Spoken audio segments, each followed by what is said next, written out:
Olá, se você ainda não me conhece, eu sou o pastor Alberto Rodrigues e estou aqui com mais um vídeo de mensagem da Palavra do Senhor. E hoje vamos estar trabalhando sobre um tema extremamente polêmico. Na verdade, é o segundo vídeo sobre o tema. Nós, primeiramente, deixamos, já está nas redes sociais, aqui no YouTube, e vocês poderão assistir, falando sobre Jesus, a Igreja de Atos e o jejum. Ali a gente esclarece tudo aquilo que precisa esclarecer e que a gente vê que hoje, para se agradar às pessoas, muitos pregadores estão aí desmerecendo e ignorando de fato o que aconteceu e o que está escrito na Bíblia e aquilo também que a história nos traz. E hoje nós vamos falar sobre o jejum que agrada a Deus. Naturalmente que quando nós falamos de jejum, ainda que a igreja no Ocidente, eu vou falar isso durante o sermão, ela não tem mesmo a prática do jejum como algo no seu cotidiano, diferentemente do Oriente. Né? É uma coisa que tradicionalmente o povo já tem lá, não somente os cristãos, mas isso é uma prática muito comum na vida do oriental. E como a Bíblia foi escrita por mente oriental, a gente precisa estar primeiramente analisando sobre o contexto oriental, não fazer o que estão fazendo hoje com a Bíblia, por isso que se tem criado muitas heresias em cima da palavra do Senhor. Hoje nós vamos falar então sobre o jejum que agrada a Deus. O texto base está no livro do profeta Daniel, capítulo 10, versículos 1 e 3, em que ele diz: No terceiro ano de Ciro, o rei da Pérsia, foi revelada uma palavra a Daniel, cujo nome era Beltesazar. A palavra era verdadeira e envolvia grande conflito.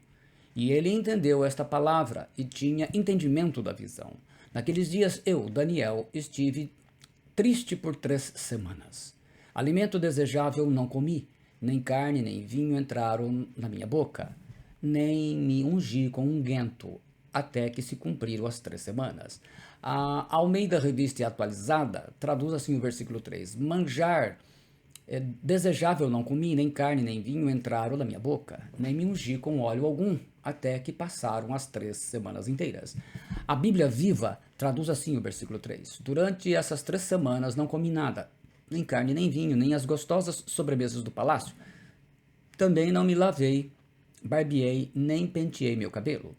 A King James Atualizada traduz assim: Não comi nada que me parecesse agradável, nem carne nem vinho entraram na minha boca, nem me ungi com óleo, até que se cumpriram as 3 semanas completas.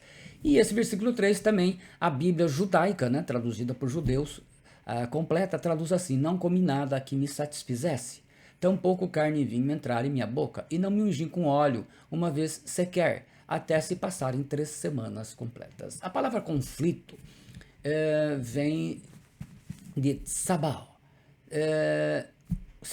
Tsabao significa um grande número de pessoas organizado para a guerra, exército, guerra, arte de guerra, tropa, conflito, batalha, combate, companhia de soldados. Significa sair para a guerra, é um serviço militar. Tsabá, que vem desse termo hebraico, tsabá, que significa combater, fazer a guerra, recrutar para a guerra. É uma palavra usada para descrever Deus como o Senhor dos Exércitos, quando nós lemos, né, o Yahvé Tsabaó, ou Javé Tsabaó, ou, dependendo da tradução, Jeová Tsabaó. O profeta Daniel está de luto ao ver a morte espiritual de tantos judeus no cativeiro da Babilônia. É o contexto que nós temos aqui. A situação de Israel era terrível, e os judeus já haviam babilonizado seus costumes e a sua fé. Eram completamente ímpios e mundanos. Isso, igual hoje, está acontecendo no Brasil. A morte espiritual de milhões de cristãos e muitos pastores já babilonizaram as igrejas. Daniel não foi comprado pelo poder, nem pela corrupção, nem pela sedução do dinheiro do governo da Babilônia. Ao invés disso, ele reconhece os pecados do seu povo, mas foi fiel ao orar, diferentemente do que tem acontecido nos nossos dias. Em Daniel 9:11 nós lemos lá assim: Todo Israel transgrediu a tua lei, desviando-se para não obedecer a tua voz. Por isso, a maldição e o juramento que estão escritos na lei de Moisés, servo de Deus, se derramaram sobre nós, porque pecamos contra ele. Daniel poderia fazer um jejum normal, não comer ou não beber água. Daniel também poderia fazer um jejum absoluto, como aparece em 9:3, e nós vamos citar isso lá logo em seguida. Jejum absoluto é sem comer e sem beber água, né? Não come nada e não bebe nada. E no 9:3 ele diz: voltei o meu rosto ao Senhor Deus para o buscar com oração e súplicas, com jejum, pano de saco e cinza. Então aqui nós vemos o quê? Aqui Daniel faz a palavra hebraica aqui, jejum, que é essa palavra, etzom, que significa o jejum mesmo, né? Então ele está jejuando aqui, fazendo o jejum absoluto. Mas o profeta escolheu fazer um jejum diferente, e por isso não é usada a palavra original hebraica etzom, né? Deixando isso bem claro. Daniel fez um jejum por sua nação, onde iria comer somente os alimentos básicos e necessários para viver. Eliminou por 21 dias todo o alimento prazeroso, pois esses 21 dias seriam de guerra espiritual. É importante colocar isso. E numa guerra, os soldados não fazem banquetes, não comem sobremesa e nem comem alimentos que enchem os olhos e deixam água na boca. Comem apenas o básico, né? Aquela ração de guerra. Alimento desejável, como traduz a Almeida Corrigida Fiel, ou manjar desejável, conforme traduz a palavra a Almeida Revista Atualizada. A palavra alimento aí, ou manjar, é lechem. Lechem é, na verdade, pão em hebraico, né? É um alimento geral, cereal, para fazer o pão. É uma comida para o homem, que envolve carne, refeição, provisões, manjar, né? Desejável vem da palavra kanda, que significa desejo, aquilo que é desejável, agradável, que é mais precioso, belo à vista, para se deleitar, né? A gente diria em português, nos nossos dias, de encher os olhos, aquela comida, né? Maravilhosa. Então, por 21 dias, o profeta Daniel repetiu o que já tinha feito na Babilônia por 10 dias. Nós lemos lá no capítulo 1 de Daniel, os versículos 12 e 16.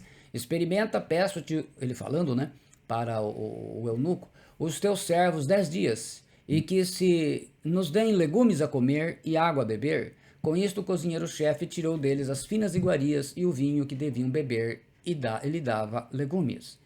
E levando a sério o seu propósito, numa forma diferente de jejum, um jejum parcial, mas mais prolongado e intenso, o profeta Daniel aceitou o desafio dessa guerra espiritual. Na verdade, o jejum comum, o jejum absoluto, ou mesmo o jejum normal, a gente vê assim, somente alguns especiais na Bíblia conseguiram alcançar muitos dias. No caso de Daniel, então, provavelmente, ele vai entender que não faria algo desse porte, então ele faz um jejum prolongado, um jejum parcial. E nós lemos então que no 21º dia, o último dia do jejum, a resposta de Deus chegou até Daniel através de um anjo, o mensageiro celeste. Nós lemos lá então Daniel, capítulo 10, versículos dos 10 ao 12. E eis que certa mão me tocou e fez com que me movesse sobre os meus joelhos e sobre as palmas das minhas mãos, e me disse: Daniel, homem muito amado, entende as palavras que vou te dizer, e levanta-te sobre os teus pés, porque a ti sou enviado. E falando ele comigo esta palavra, levantei-me tremendo. Então me disse: não temas, Daniel, porque desde o primeiro dia em que aplicaste o teu coração a compreender e a humilhar-te perante o teu Deus, são ouvidas as tuas palavras, e eu vim por causa das tuas palavras. O anjo explica que desde o primeiro dia do jejum, a resposta de Deus saiu para chegar até Daniel. Mas o diabo, como sempre, lhe queria trazer desânimo e fazer o homem de Deus desistir, e mandou um principado impedir ao anjo de Deus de chegar até Daniel. E ele diz: mas o príncipe do reino da Pérsia me resistiu 21 dias, Daniel 10, 13. E o anjo explica a Daniel como teve vitória e chegou até ele. Mas o príncipe do reino da Pérsia me resistiu por 21 dias. Porém Miguel, um dos primeiros príncipes, veio para ajudar-me, e eu obtive vitória sobre os reis da Pérsia, como traduz a Revista Atualizada. O versículo 14, na Corrigida Fiel: agora vim para fazer-te entender o que há de acontecer ao teu povo nos derradeiros dias, porque a visão é para muitos dias. Então, ele vai tendo essa compreensão do que estaria acontecendo com a nação. E foi essa a reação de Daniel ao receber a revelação. E falando ele comigo estas palavras, abaixei o meu rosto para a terra e emudeci. Alguns reclamam que jejuam e Deus não responde. Com tudo isso vem aquela pergunta sincera: como fazer um jejum que agrade a Deus? A resposta: obedeça esses 5 princípios do jejum que agrada a Deus, e assim você terá certeza. Então nós vamos partir para esta mensagem. Os 5 princípios fundamentais do jejum que agrada a Deus. O primeiro está em Isaías 58, do 1 ao 11. Eu vou ler na Bíblia da linguagem de hoje, depois eu vou explicar o contexto, porque eu creio que ela já facilita muito o entendimento, para não precisar esmiuçar todos os versículos em hebraico, uma vez que essa tradução aqui ela está facilitando o entendimento e está dentro do contexto bíblico. O Senhor Deus diz: grite com toda a força sem parar, grite alto, como se fosse trombeta. Anuncie ao meu povo, os descendentes de Jacó, os seus pecados e as suas maldades. De fato, eles me adoram todos os dias e dizem que querem saber qual é a minha vontade, como se fossem um povo que faz o que é direito e que não desobedece às minhas leis. Pedem que eu lhes dê leis justas e estão sempre prontos para me adorar. O povo pergunta a Deus: que adianta jejuar se tu não nem notas? Por que passar fome se não te importas com isso? O Senhor responde: a verdade é que nos dias de jejum vocês cuidam dos seus negócios e exploram seus empregados. Vocês passam os dias de jejum discutindo e brigando, e chegam até a bater uns nos outros. Será que vocês pensam que quando jejuam assim, eu vou ouvir as suas orações? O que é que eu quero que vocês façam nos dias de jejum? Será que desejo que passem fome, que se curvem como um bambu, que vistam roupa feita de pano grosseiro e se deitem em cima de cinzas? É isso o que vocês chamam de jejum? Acham que um dia de jejum assim me agrada? Não, não é esse o jejum que eu quero. Eu quero que soltem aqueles que foram presos injustamente, que tirem de cima deles o peso que os faz sofrer, que ponham em liberdade os que estão sendo oprimidos, que acabem com todo tipo de escravidão. O jejum que me agrada é que vocês repartam a sua comida com os famintos, que recebam em casa os pobres que estão desabrigados, que deem roupas aos que não têm e que nunca deixem de socorrer os seus parentes. Então, a luz da minha salvação brilhará como o sol, e logo vocês todos ficarão curados. O seu Salvador os guiará, e a presença do Senhor Deus os protegerá por todos os lados. Quando vocês gritarem pedindo socorro, eu os atenderei. Pedirão a minha ajuda e eu direi: estou aqui. Se acabarem com todo tipo de exploração, com todas as ameaças e xingamentos, se derem de comer aos famintos e socorrerem aos necessitados, a luz da minha salvação brilhará, e a escuridão em que vocês vivem ficará igual à luz do meio-dia. Eu, o Senhor, sempre o guiarei, até mesmo no deserto, e lhes darei de comer, e farei com que fiquem sãos e fortes. Vocês serão como um jardim bem regado, como uma fonte de onde não para de correr água.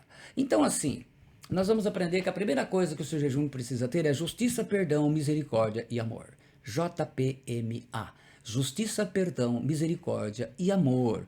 E é isso que nós vamos ver. O povo judeu, no tempo do profeta Isaías, mesmo em dia de jejum, cometia desobediências aos mandamentos de Deus. Primeiro, a adoração era falsa, só de boca, de obediência. Ele diz: de fato eles me adoram todos os dias, no versículo 2, né? E dizem que querem saber qual é a minha vontade, como se fosse um povo que faz o que é direito e que não desobedece às minhas leis. Um povo que gostava de cantar e dançar nos cultos, mas na vida real viviam como ímpios, eram desobedientes a Deus, semelhantemente ao que a gente vê hoje no Brasil. Segundo, eram egoístas, avarentos e materialistas acima de tudo. O versículo 3b, pela Bíblia Viva, diz: eu vou lhes explicar por quê. É que, mesmo no dia de jejum, vocês pensam em ganhar mais e mais dinheiro. Havia apenas uma preocupação materialista. Gastavam todo o seu tempo de jejum com negócios, com seus prazeres, suas viagens, suas compras, suas vendas.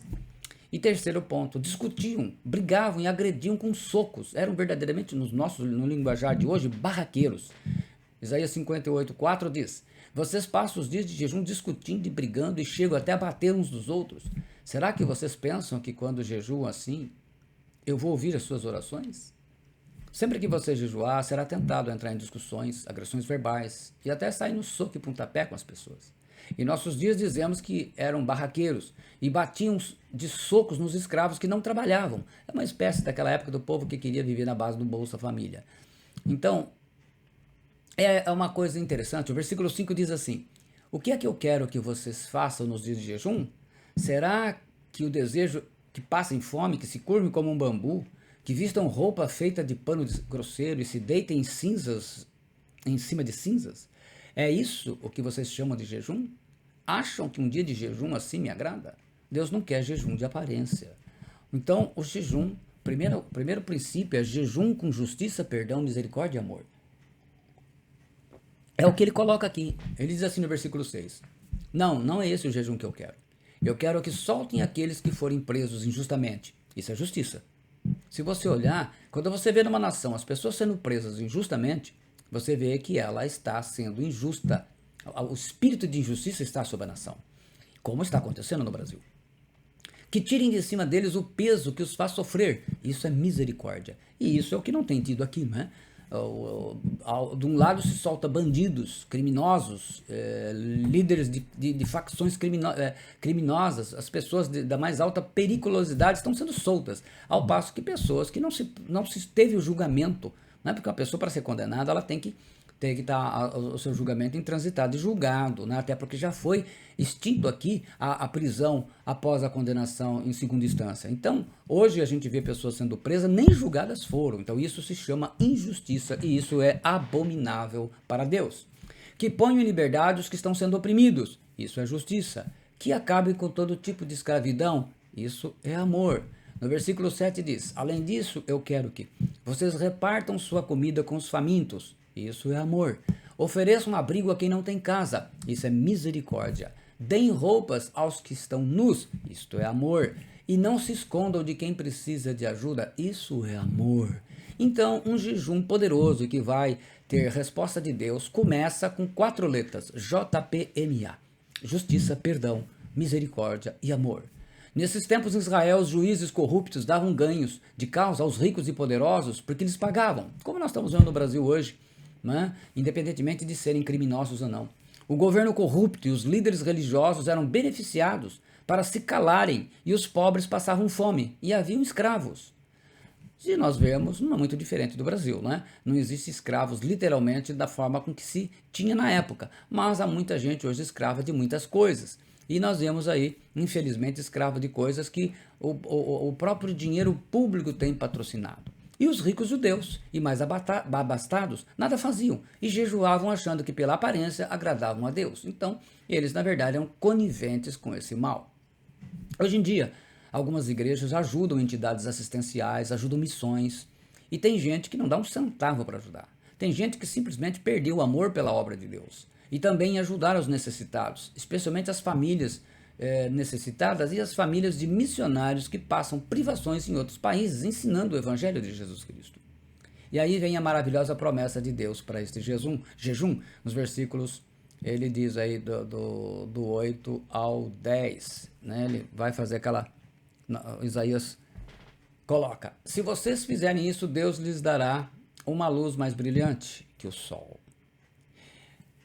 Ele vai curar todos vocês no instante. Então, uma luz mais brilhante que o sol, e ele vai curar todos vocês no instante. A sua piedade vai servir como proteção para os seus passos, e atrás de vocês a glória do Senhor os protegerá. Então, quando vocês gritaram, o Senhor responderá. Quando vocês pedirem ajuda, ele dirá, eu estou ao seu lado. E isso acontecerá se vocês deixarem de escravizar seus servos, se pararem de fazer ameaças e de espalhar mentiras. Deem comida aos famintos, ajude e console os desesperados. Então sua luz aparecerá brilhante nas trevas e a escuridão se dará como o meio-dia. Então, aliás, esse é um tema, né? A promessa termina com um dos temas de muitos hinos cristãos, né? O versículo 8. E o Senhor te guiará continuamente e fartará a tua alma em lugares áridos, e fortalecerá os teus ossos, e serás como um jardim regado, e como um manancial cujas águas nunca faltam. O Senhor te guiará continuamente, fartará tua alma em lugares secos, fortalecerá teus ossos e serás como um jardim regado, como um manancial, cujas águas nunca faltam. E aí vai embora, né? A Bíblia Viva traduz: o Senhor guiará vocês para sempre, mesmo em situações difíceis. Ele dará força e alegria. Vocês serão como um jardim bem regado, como uma fonte de onde a água não para de correr. A King James atualizada traduz: Yahvé será o teu guia continuamente e te assegurará a fartura, mesmo em terra árida. Ele revigorará os teus ossos, e tu serás como um jardim regado, como uma fonte generosa e borbulhante cujas águas nunca se esgotam. Então vamos lá, já aprendemos então o primeiro princípio, né? É só lembrar do JPMA. O segundo, um jejum sem ter uma vida hipócrita. No vídeo anterior eu já falei sobre esse tema e vou repeti-lo aqui para dar ênfase no que Jesus ensinou, né? Mateus 6, 16, 18, que tem sido usada de uma forma bem errada. E quando jejuardes, não vos mostreis contristados como os hipócritas, porque desfiguram seus rostos, para que aos homens pareça que jejuam. Em verdade eu vos digo que já receberam o seu galardão. Tu, porém, quando jejuares, unge a tua cabeça e lava o teu rosto, para não pareceres aos homens que jejuas, mas a teu pai que está em secreto, e teu pai que vem em secreto te recompensará publicamente. Temos primeiro que entender a realidade de onde Jesus estava. Versículo 16 diz: E quando jejuardes, não vos mostreis contristados como os hipócritas, porque desfiguram seus rostos para que aos homens pareça que jejuam. Em verdade vos digo que já receberam o seu galardão. A palavra hipócritas, né, é traduzida como hipócritas em português, hipócritas, o que usa máscara. Se refere ao ator de teatro, ao artista, né, usando uma máscara, como nos bailes de máscaras que faz, né? Quer dizer, é um intérprete de uma personagem. Os atores nos tempos de Jesus tinham por hábito ficarem sujos, não lavando nem o rosto, e barbudos, a fim de dar a impressão de estar em jejum, desfigurando a fisionomia, fazendo caretas. Mas na realidade viviam sempre em festas, longe da vista do público, né? Na frente, quer dizer, se a gente fosse dizer em termos atuais, na frente eram santinhos, as escondidas eram os diabinhos no pecado. Eles interpretavam um personagem para agradar o povo, mas longe do povo viviam como devassos. Jesus aqui está dizendo que os judeus, em especial os fariseus a quem ele se refere aqui, faziam o mesmo, faziam um teatro espiritual, ficavam barbudos, vestiam um pano de saco, cobriam o rosto com cinzas, rasgavam as vestes, faziam uma encenação teatral para parecer bem santinhos, para impressionar os olhares das pessoas e assim serem vistos como os mais espirituais, mais próximos de Deus.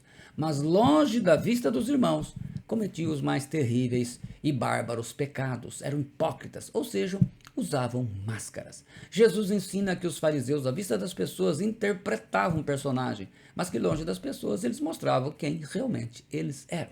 Isso nunca foi jejum e nunca agradou a Deus. Versículo 17 ele diz: Tu, porém, quando jejuares, unge a tua cabeça e lava o teu rosto. Como é que a gente vai entender isso aqui? Hoje, se eu não te explicar o que acontecia, e se você não assistiu o meu outro vídeo, você não vai saber por que Jesus falou isso. Passar óleo na cabeça e lavar o rosto eram partes tradicionais da rotina diária de uma pessoa, a não ser que ela estivesse jejuando. Se ela não se lavasse e ungisse sua cabeça, ficaria óbvio demais que ela estava jejuando. Todo mundo iria perceber isso. No Oriente era costume também ungir a cabeça com óleo antes de ir a uma festa. Entenda, dos povos antigos, poucos, como os egípcios, tomavam banhos todos os dias, né? Os egípcios chegavam a tomar 5 banhos por dia, no caso os mais ricos, né? Sempre assim, os pobres tomavam um mesmo. Até hoje os chineses e parte dos europeus não gostam de tomar banho todos os dias. Os brasileiros são os que mais tomam banho no mundo, e todo dia. Isso herdamos dos índios brasileiros, né, dos nossos indígenas que tomam banho todo dia nos rios. Quer dizer, não precisa interpretar um personagem, e ainda fedido, né, por cima, para demonstrar que está jejuando. Quando jejuar, faça como se fosse uma festa, tome banhos, use perfume, roupas limpinhas e bem passadas. Então, as pessoas quando viam que eles estavam sem unção na cabeça, né, o óleo, sem o perfume, não lavava o rosto, quer dizer, estava com aquele cheiro. Então todo mundo sabia que estava jejuando. Então Jesus disse que em vez de fazer isso para se aparecer, olha a hipocrisia isso, né? Para eles fazerem o contrário, né? Quando jejuar, faça como se fosse uma festa. Tome banho, use perfume, roupas limpinhas, bem passadas, né? Versículos 18 diz: Para não pareceres aos homens que jejuas, mas a teu pai que está, mas a teu pai que está em secreto, e teu pai que vem em secreto te recompensará publicamente. Então, quando ele diz, e quando jejuardes, Jesus está ensinando aqui de forma bem clara, para a decepção dos pastores e evangélicos que pregam que não precisa mais jejuar, que o jejum é considerado uma parte essencial e normal na vida espiritual de um discípulo. Correto? Então quando jejuardes? Quando Jesus está ensinando que o jejum é esperado de um discípulo, de uma discípula dele. Então fica aí a situação. Então nós vamos aprender o segundo, que é para que você, um jejum, ele tem que ser sem ter uma vida hipócrita, correto? Então não seja o que você não é. Não queira mostrar isso. Terceiro, jejum com consagração e foco em Deus. Nós vamos aqui em Lucas 2, 36, 38 falar sobre Ana. E estava ali a profetisa Ana, filha de Fanuel, da tribo de Aser. Esta era já avançada em idade e tinha vivido com o marido 7 anos, desde a sua virgindade. E era viúva de quase 84 anos, e não se afastava do templo, servindo a Deus em jejuns e orações, de dia e de noite. E sobrevindo na mesma hora, ela dava graças a Deus e falava dele a todos os que esperavam a redenção em Jerusalém. Ana era uma mulher humilde, viúva há muitos anos e que não quis se casar de novo. Era uma professora do Antigo Testamento. Então, a gente pode fazer assim, aleatoriamente aqui, né? Ela era viúva de quase 84, viveu 7 com o marido, então é uma mulher aí de mais de 90 anos de idade. Era raro encontrar profetas de verdade em Israel nesse tempo. Como nos nossos dias, que não sejam ditados pelo poder do dinheiro. Ana recebeu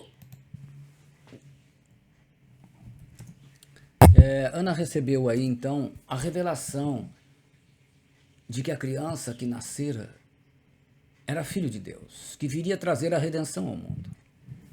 Isso chegaria em Jerusalém. E a revelação não veio para um grande teólogo, mas a uma idosa que vivia em jejuns e orações. Como sempre, mulheres de fé que representam seu sexo em todos os eventos históricos nas Escrituras, aqui a idosa Ana representa as mulheres no maior e mais importante de todos os eventos da Terra, a revelação do Messias de Israel, que será o segundo dos 6 pilares do Evangelho de Jesus Cristo. Vocês devem se lembrar, quem tem assistido meus vídeos, nós temos falado sobre isso, ainda vou fazer um vídeo especial sobre eles. Os 6 pilares do Evangelho de Jesus Cristo. Jesus Cristo é Deus, Jesus Cristo se encarnou, Jesus Cristo morreu numa cruz, Jesus Cristo ressuscitou, Jesus Cristo é Senhor e Jesus Cristo voltará. Se o evangelho que você crê não tem um único desses 6, não é o dele tem esses 6 aí. Ana preferia orar em jejum no templo. Por que será? Havia várias habitações no pátio exterior do templo, reservada para os sacerdotes. Ana deve ter recebido permissão para viver ali permanentemente por causa da sua posição incomum de profetisa. É um fato raro, né? Ana assim fez para manter o foco em Deus, no propósito dela, porque como professora do Antigo Testamento, Ana entendia o valor do jejum. Hoje não podemos fazer isso, morar no salão da igreja, mas precisamos manter o foco do jejum que fazemos. Qual é o valor do jejum? Jejum nas Escrituras não é e nunca será um sacrifício. O jejum é parte da consagração da vida que temos que ter. Consagrar vem da palavra kadosh, que é ser colocado à parte, é consagrar, é santificar, é ser santo, é ser separado como sagrado, é ser proibido para outro uso a não ser para Deus. O jejum nos ensina a controlar temperamentos. Lembre-se que nós falamos que o primeiro é justiça, perdão, misericórdia e o amor.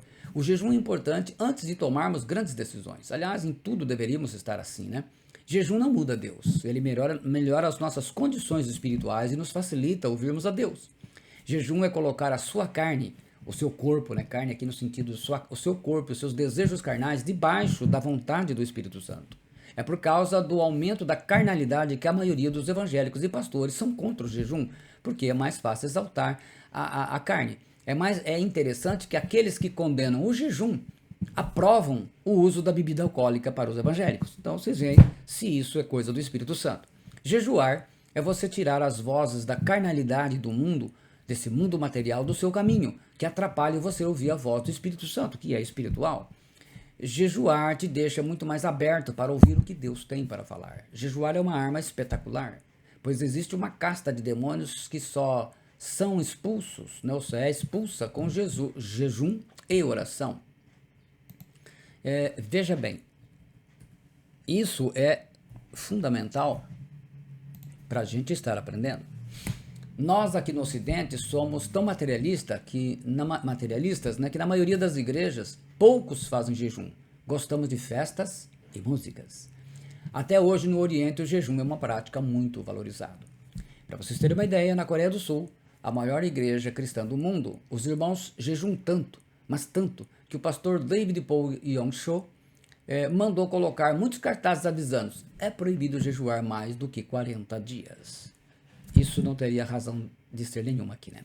O jejum ajuda a melhorar aquele que jejua.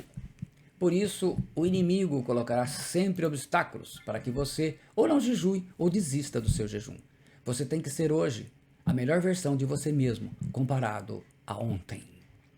No testemunho 2, o evangelista Jonathan Edwards, antes de pregar o seu famoso sermão Pecadores nas Mãos de um Deus Irado, em 8 de julho de 1741, em Enfield, nos Estados Unidos, baseado em Deuteronômio 32:35, jejuou 23 horas antes. Conta a história que as pessoas que estavam sentindo tanto a realidade do que... Aqueles que escutaram o seu sermão estavam sentindo tanto a realidade do que Jonathan estava pregando sobre o inferno, que elas se agarravam nas pilastras do templo com medo do chão se abrir e eles descerem direto para o inferno. Esse sermão provocou um grande avivamento que culminou com a salvação de milhares de pessoas.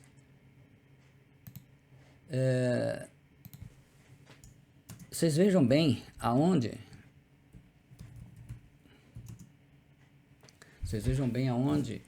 foi parar o resultado de jejum e oração. Então, as pessoas que estavam ouvindo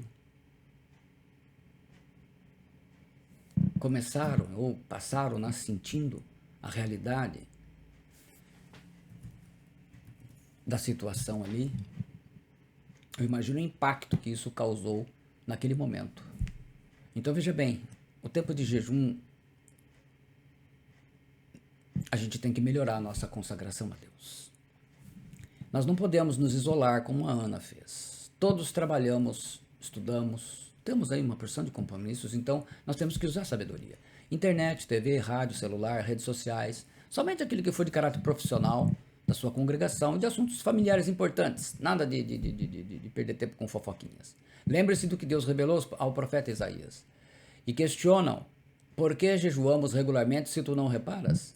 Temos mortificado e humilhado sobremaneira as nossas almas, e tu não tomas conhecimento de tudo isso? A razão está em que, no mesmo dia do vosso jejum, correis atrás dos vossos próprios desejos e negócios, assim como também explorais os vossos trabalhadores. Veja bem, 90% dos cristãos do Ocidente, aqui do nosso lado, se justificam e não jejuam.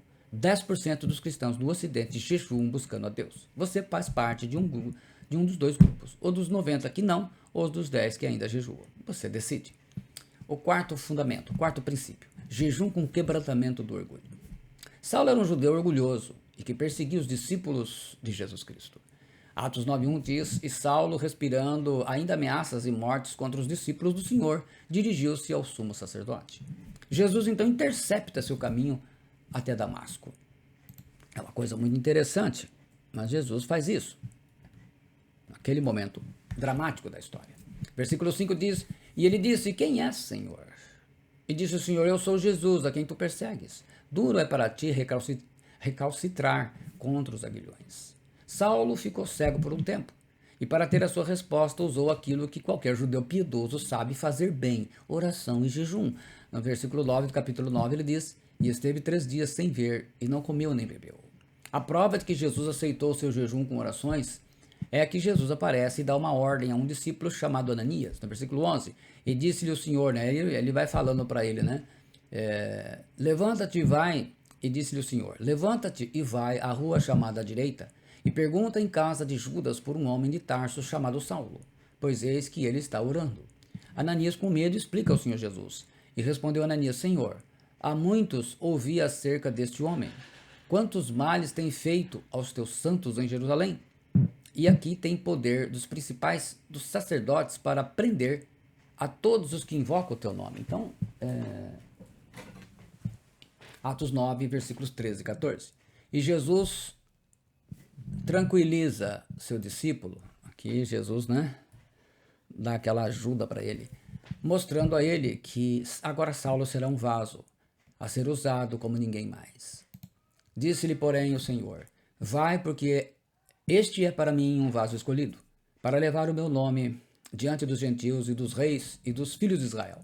E eu lhe mostrarei quanto deve padecer pelo meu nome. Atos 9, versículos 15 e 16. O vaso foi transformado de Saulo em Paulo. Atos 13:9 diz: todavia Saulo, que também se chama Paulo, cheio do Espírito Santo e fixando os olhos nele, assim vai embora, Agora, aquele homem perseguidor virou um homem de Deus. O quebrantamento do orgulho é fundamental para Deus agir. Então, no jejum é o tempo ideal para restaurar relacionamentos, pedir perdão a Deus pelos seus pecados, pedir perdão para as pessoas que ofendeu ou magoou, perdoar as pessoas que te magoaram ou ofenderam. O orgulho é o pior dos pecados, porque impede a humilhação e o quebrantamento.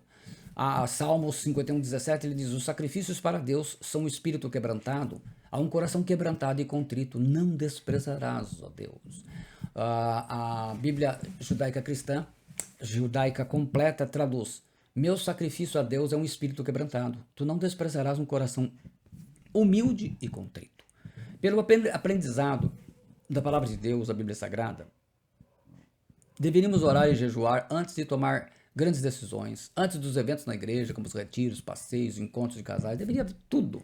As pessoas maduras oram antes até das viagens. As pessoas maduras e espirituais oram e jejuam antes de grandes eventos, viagens, passeios, compras, contratos, trabalhos especiais. Isso é difícil para a mente ocidental, como a nossa a entender, mas é algo do dia a dia na vida dos orientais. Nós temos dificuldade de entender a importância do jejum, porque nós estamos acostumados com muita festa e oba-oba, Basta dizer que hoje os cristãos estão mais envolvidos com as festas do mundo do que com o jejum, É mais fácil rejeitar o jejum bíblico e aceitar as festas do mundo. E por último, o jejum com oração fervorosa. Nós vamos de novo a Daniel. Daniel 9, do 3, do 20 ao 23. No primeiro ano do seu reinado, eu, Daniel, entendi pelos livros que o número de anos de que falara o Senhor ao profeta Jeremias, que haviam de durar as assolações de Jerusalém, eram de 70 anos. Voltei o rosto ao Senhor Deus para o buscar, com oração e súplicas com jejum, pano de saco e cinza. Aqui o anjo Gabriel, Falava eu ainda, e orava e confessava o meu pecado, e o pecado do meu povo de Israel, e lançava a minha súplica perante a face do Senhor meu Deus, pelo monte santo do meu Deus. Falava ainda na oração, quando o homem Gabriel, o anjo, que eu tinha observado na minha visão ao princípio, veio rapidamente voando e me tocou a hora do sacrifício da tarde. Eu queria instruir-me, falou comigo e disse: Daniel, agora saí para fazer-te entender o sentido. No princípio das tuas súplicas saiu a ordem, e eu vim para te declarar, porque és muito amado. Considera, pois, a coisa e entende a visão. Após o entendimento com a revelação sobre a profecia do profeta Jeremias, 25:11 e 29:10 em especial, o profeta Daniel entra em jejum e oração para entender a situação do seu povo e de sua nação. Não dá para entender se ele já estava em jejum quando teve entendimento da palavra do Senhor ou então, mas é claro que ele entra, ele tem entendimento e passa a jejuar. Observe a ênfase que Daniel dá para as orações dentro do seu jejum. Ele fala de oração. Oração aqui é a palavra hebraica tefilá. Tefilá significa oração em forma de apelo, como aparece nos Salmos. Ela é usada pelos salmistas que clamam a Deus, por exemplo, Salmo 4, versículos 1 ao 2. Os salmistas usam esta palavra num apelo para que Deus ouvisse a sua oração e soubesse que ela não procedia de lábios enganosos. A gente vê isso, por exemplo, no Salmo 17, versículos 1 e 2. A palavra também é usada pelo profeta Abacuque como introdução para o resto do capítulo, indicando assim que na sequência estava a sua oração. Você vai ler isso em Abacuque 3, versículo 1. A palavra súplicas traduz a palavra hebraica takanuná. Takanuná. Esta palavra significa oração fervorosa, com muito calor de fé, com fervor. A palavra, vamos assim, está na chaleira quente da fé, A palavra se refere a pedido por benevolência e é usada numa comparação entre um homem rico e outro pobre. O rico responde com dureza, ao passo que o pobre suplica misericórdia. Está lá isso em Provérbios 18, 23. Daniel usou a palavra para indicar como se dirigiu ao Senhor, numa oração de súplica. Ele buscou a Deus com rogos, jejum, pano de saco, cinzas, se humilhando. O salmista também usou a palavra que pediu a Deus para que o ouvisse seu clamor por misericórdia. Você vai ver isso no Salmo 28, 2, Salmo 31, versículo 22, 23, Salmo 86, versículo 6. O profeta Jeremias também usou a palavra como clamor, lá em Jeremias 3, 21. E a palavra jejum aqui é tsom, é o jejum tanto absoluto, sem comer nada e sem beber água, quanto o jejum normal, somente sem comer, mas bebendo água. Assim aprendemos que jejum tem que ter oração. Jejum sem oração é dieta para emagrecer.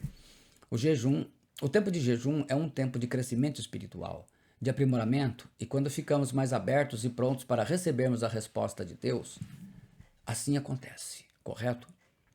Trabalhando durante 100 mil horas ao longo dos seus 43 anos, em que o autor trabalhou na pesquisa bíblica por mais de 20 anos, Finis Jennings Dakes, 1902-1987, escreveu em seu comentário A Bíblia de Estudo Dake. Ele escreveu o seguinte,